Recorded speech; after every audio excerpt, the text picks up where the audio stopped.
Well, thank you, welcome all, and welcome to the midst of the Green Surge. In the past 24 hours, we've had about 2,000 people join as new members of the Green Party, and I'm delighted to be able to point out one of them over here sitting in the corner who joined this morning. Welcome to the Green Surge, and well done and thank you.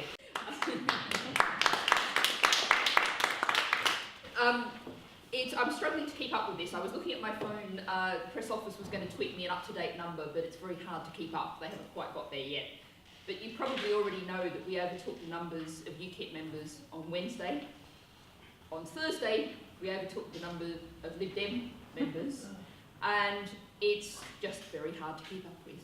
And that's absolutely brilliant.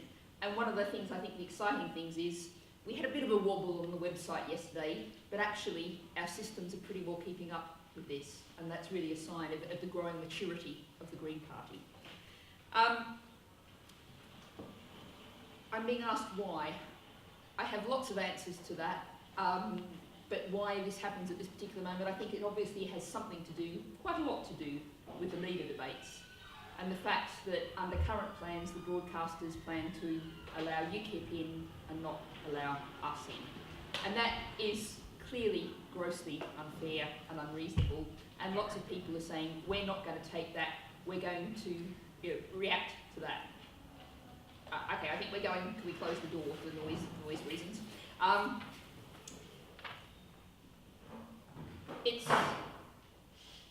just going to let that happen so that we don't have thumping noises.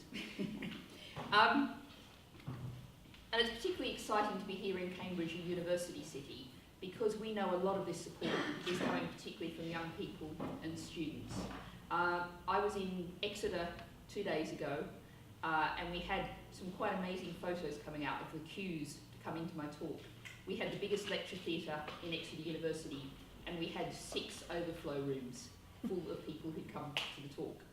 Last night I was in Norwich. Sadly, about 30 people had to be turned away because health and safety, we couldn't fit them into the room, and there was about 400 people in the room in Norwich last night. Young people are simply saying, we recognise that business as usual politics isn't an option, and of course lots of older people are saying it too, and people are looking for a hopeful alternative, a society that works for the common good, not just for the few. And here in Cambridge, it's worth noting a couple of facts. Cambridge was our 3rd highest vote in the 2010 general elections. In the European elections last year, we got 20% of the vote in Cambridge.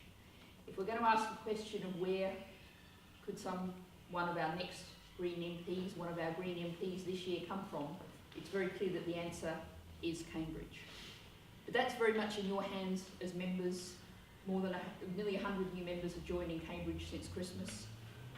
There's lots to do, there's lots of people now, many more people to do it.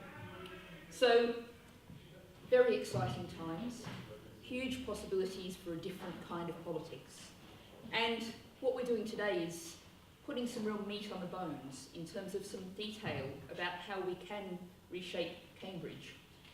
Walking here from the bus stop, where I came from the train station this morning, just how crowded the pavements were and sometimes how difficult walking is. We need to make walking and cycling much easier, more pleasant. We have lots of plans of how to do that. And what I'm going to do now is hand over to Rupert to present this report, to explain some of the detail about how he wants to make that happen in Cambridge. Thank you.